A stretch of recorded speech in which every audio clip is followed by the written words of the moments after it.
പ്രഭാസ് നായകനായ രാജാസാബിലെ 3 നായികമാരില് ഒരാളായെത്തി സിനിമാരംഗത്ത് തിളങ്ങിനിൽക്കുന്ന താരമാണ് മാളവിക മോഹന്. തെലുങ്ക് സംവിധായകന് മാരുതി സംവിധാനം ചെയ്ത ഹൊറർ ഫാന്റസി ചിത്രത്തില് ഭൈരവി എന്ന കഥാപാത്രമായായിരുന്നു മാളവിക വേഷമിട്ടത്. ചിത്രം ബോക്സോഫീസില് വന് പരാജയമായെങ്കിലും മികച്ച പ്രതികരണമാണ് മാളവികയുടെ പ്രകടനത്തിന് ലഭിച്ചത്. കഴിഞ്ഞ ദിവസം ഗലാട്ട പ്ലസിന് നൽകിയ അഭിമുഖത്തില് തമിഴിലെയും തെലുങ്കിലെയും അഭിനേതാക്കൾ ഉപയോഗിക്കുന്ന ചില രീതികളെക്കുറിച്ച് മാളവിക മോഹന് പറഞ്ഞ കാര്യം സോഷ്യൽ മീഡിയയില് വലിയ രീതിയിൽ ചർച്ചയായിരുന്നു. വീഡിയോ വൈറലായതിനു പിന്നാലെ താരത്തെ വിമർശിച്ച് പല സോഷ്യൽ മീഡിയ ഹാൻഡിലുകളും രംഗത്തെത്തുന്നുണ്ട്.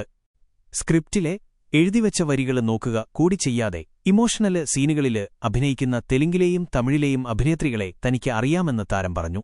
ഇമോഷണല് സീനുകളില് ഡയലോഗ് പറയുന്നതിനു പകരം സങ്കടഭാവത്തോടെ 1, 2, 3, 4 എന്ന് എണ്ണുകയാണ് ഇത്തരക്കാര് ചെയ്യുകയെന്നും ശേഷം ഡബ്ബിംഗില് ഇവര് ഡയലോഗ് ശരിയാക്കിയെടുക്കുമെന്നും മാളവിക പറയുന്നു.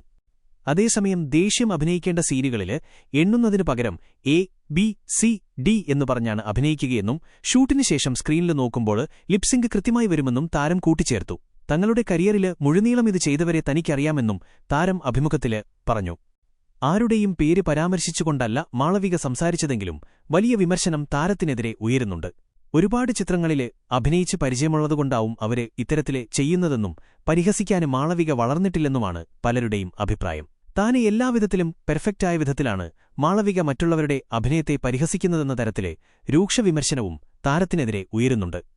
ദുൽഖർ സൽമാന് നായകനായെത്തിയ പട്ടം പോലെ ചിത്രത്തിലൂടെ സിനിമയില് അരങ്ങേറ്റം കുറിച്ച നായികയാണ് മാളവിക. സത്യന് അന്തിക്കാടിന്റെ സംവിധാനത്തില് മോഹൻലാല് നായകനായെത്തി കഴിഞ്ഞ വർഷം ഹിറ്റായ ഹൃദയപൂർവ്വത്തിലും താരം പ്രധാന വേഷത്തിലെത്തിയിരുന്നു. തമിഴ് ചിത്രമായ പേട്ടയിലൂടെയും മാസ്റ്ററിലൂടെയുമാണ് താരം തെന്നിന്ത്യയില് വലിയ രീതിയില് ശ്രദ്ധിക്കപ്പെടുന്നത്.